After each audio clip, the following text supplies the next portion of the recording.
Fiesta Femenina, celebrating women of Mexican folklore. Retold by Mary-Joan Gerson, illustrated by Christina Gonzalez. Rosha and the Sun. In a village deep in the green, lush Maya hills lived a brother and sister named Tup and Rosha. Like many children of the Maya highlands, they had bright red cheeks and dark black hair. Rosha's hair was especially thick and luscious, hanging like a cornstalk down to her feet. Since their father and mother were so busy planting corn in their fields, Rosha and Tup often found themselves alone. When they were very little, it was Tup who made up all the games they played. But when they grew older, Rosha had her own ideas, and sometimes she liked to play all alone. This made Tup very angry. He wanted his little sister to do whatever he said. One day during the harvest season, both their parents went to the village to sell the extra corn they had grown. It was a hot, sticky day, and all the breezes were trapped behind the mountain's wall of trees. Rosha slipped off by herself to dip her burning feet into the bubbling stream behind their house. Tup, left all alone, got hotter and hotter and angrier. When he looked up at the flaming red ball of sun in the sky and thought of his sister, who was probably cooling herself somewhere nearby. I will play a game that will be special and more wonderful than any Rosha has thought of, he said to himself. I am going to catch the sun, and Rosha will help me do it, whether she wants to or not. And that is what he did. The next morning, while Rosha was sleeping, Tup crept towards her very slowly. He was carrying the machete their father used to cut the corn husk. Rosha's eyes were tightly shut, and her long black hair flowed over her pillow onto the floor. Very quietly and very quickly, Tup sliced the machete across the width of Rosha's hair. She awoke from her sleep and rubbed her eyes. She tried to shake her hair free of the morning dust and dew, but there was nothing to shake. Where was her hair? She saw her brother standing in the corner, grinning slyly at her. My hair, she cried. What have you done with my hair? Tup jumped up and down with glee. I've made a nest to catch the sun, he cackled. Rosha ran out of the house, her eyes burning with tears. When she reached the edge of the woods, she saw that everything Tup had said was true. There lay the sun, sputtering with light and heat, tangled and woven into her hair. You fool, she yelled at her brother. Now we will never see the corn grow again. Now we will be cold and weak from morning till night.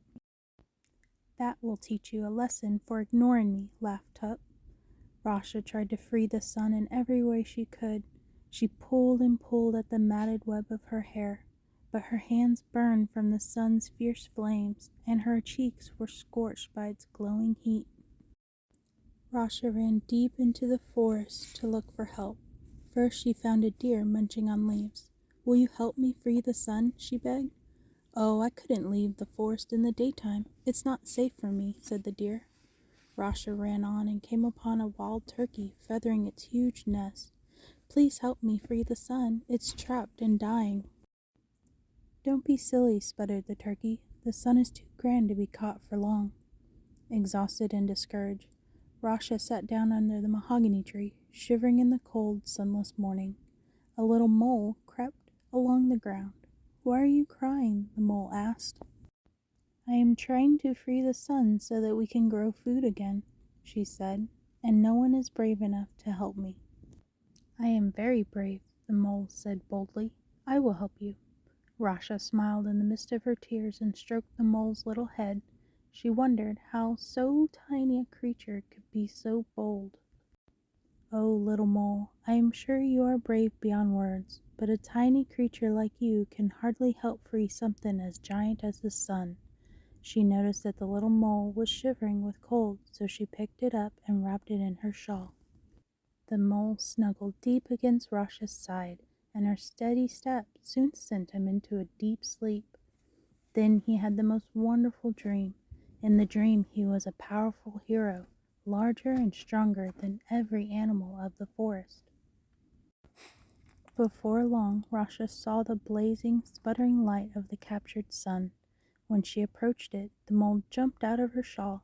Filled with the power of his dream, he crept up to the strands of Rosha's hair and jumped inside them to snip them with his sharp teeth.